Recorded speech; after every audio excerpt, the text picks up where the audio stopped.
Now, here's the PR Newswire report up on Infowars.com. 1,270 architects, engineers reveal hard evidence of explosive demolition at World Trade Center on 9/11. And the Sun Herald, Forbes, Yahoo, Breitbart, and others did report on the big press conference and the breaking, incredible information. A lot of new 9/11 info coming out. We can just add to the huge stack of proof that the official story is a complete hoax and a lie. And now the founder, well over 1,200 members of Architects and Engineers for 9/11 Truth, Richard Gage, joins us to recap this breaking information and give us even more intel on what's been coming out. Richard, good to have you here with us. Thank you, Alex. It's great to be here with you. Always an honor.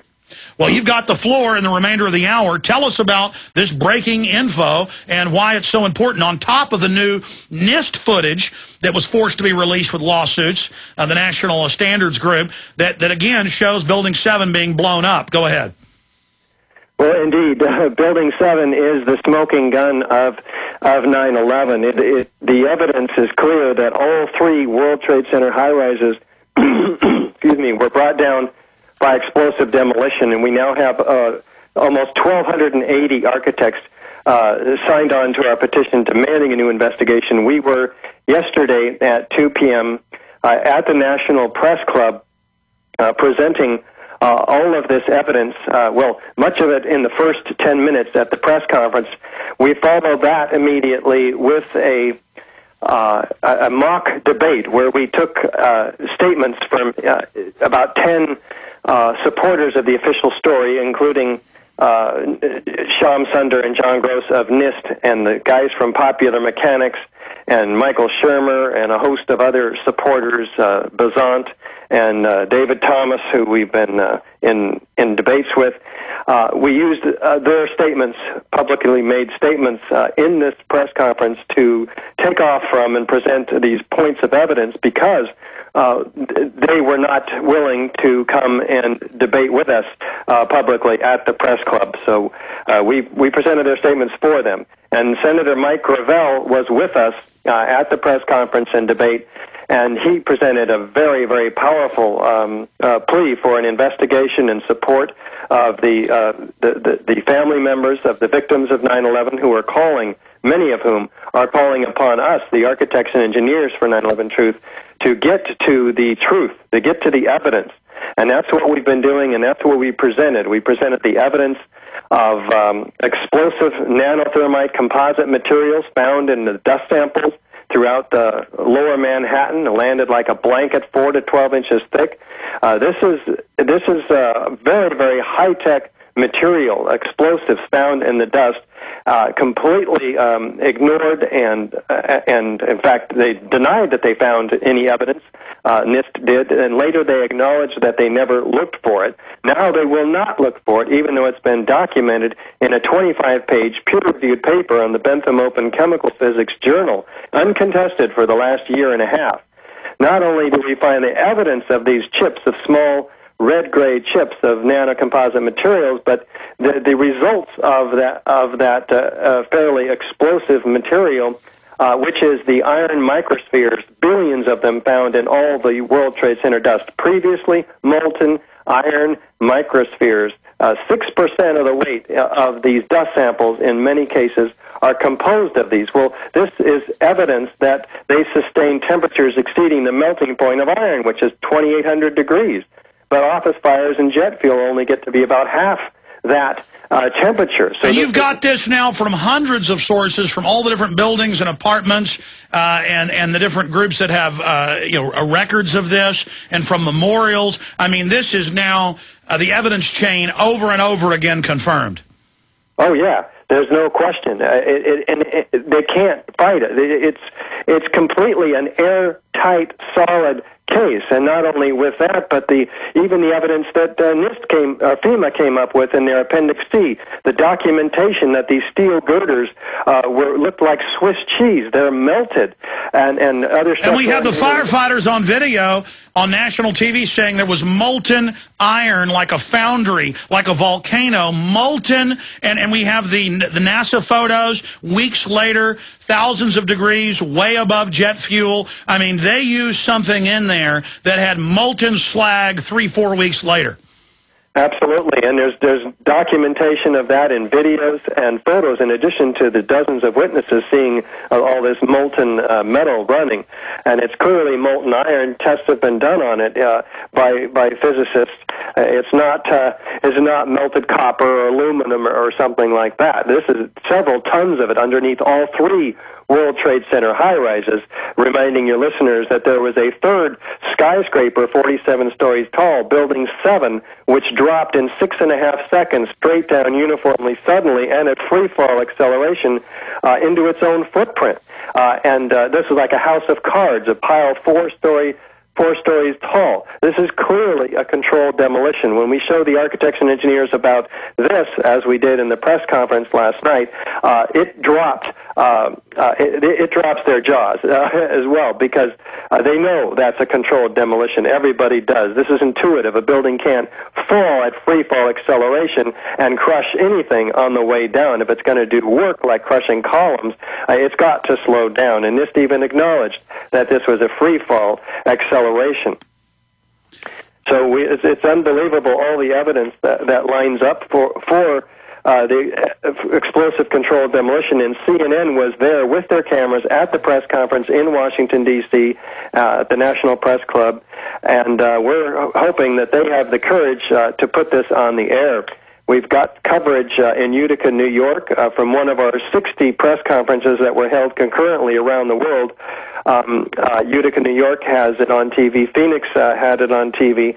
So today, we'll find out who else has the courage to expose the crime of the century. Well, the point is you're gaining ground. More and more evidence is piling up, confirming the previous evidence. And this is one small spectrum of the evidence. You've got CNN and BBC reporting Building 7 had fallen an hour and then 25 minutes before, and giving the away it officially did fall later, so they were right. I said they were clearly fed some type of news feed and that the government jumped the gun with kind of a false start, and later the BBC admitted Reuters gave them an internal report about Building 7 falling from fires more than an hour before it fell, but they went with it 25 minutes before it fell. You have the police saying, get back, they're bringing down Building 7 on CNN, and it is being reported that we've got Breitbart, Sun Herald, Forbes, Yahoo, and others in print media are reporting on this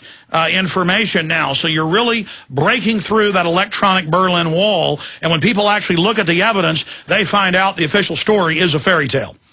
And we took this evidence in our DVDs and brochures and our new newspaper, the 9/11 Investigator. We took all this information to every office of Congress in the last 2 days prior to the press conference. We handed it to staffers. We had many conversations, in fact, appointments, where we sat down with 20 minutes and showed Building 7 coming down and the Twin Towers coming down to these staffers and science advisors. And we did deliver packets to all 541 congressional offices. And we have a few more to go to follow up this week.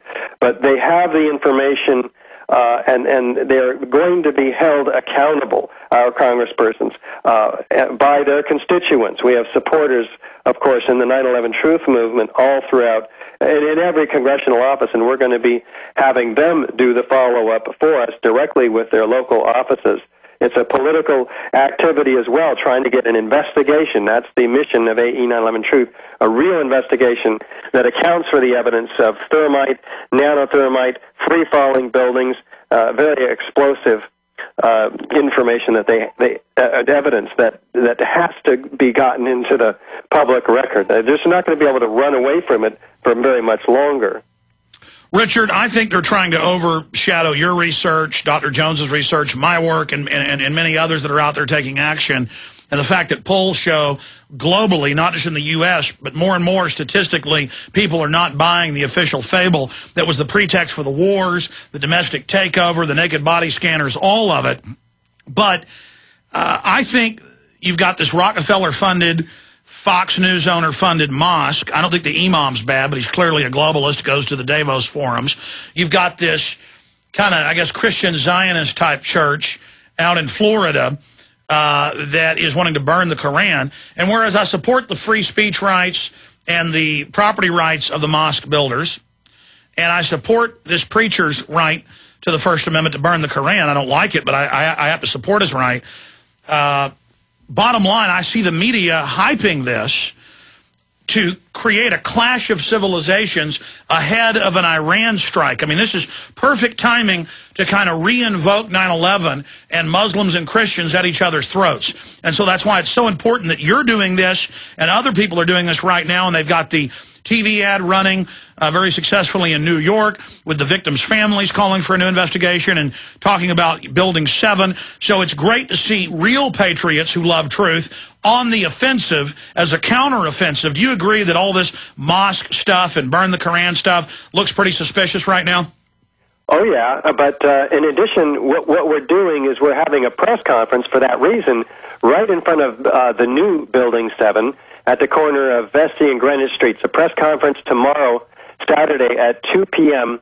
In order to, and we're getting this press advisory out today to I don't know, 100 media outlets inside of New York, so we can have them come and listen to the family members decry this non-issue, so we can get to the real issue, which is the explosive demolition of That's the right. building, The surviving, of their death. The surviving firefighters, police, medical workers, the families, surviving victims, they've already been out and had press conferences, and I'm glad you're having another one, saying, look, we don't want to hear about the mosque. We want the health care we've been denied, and we want a new investigation.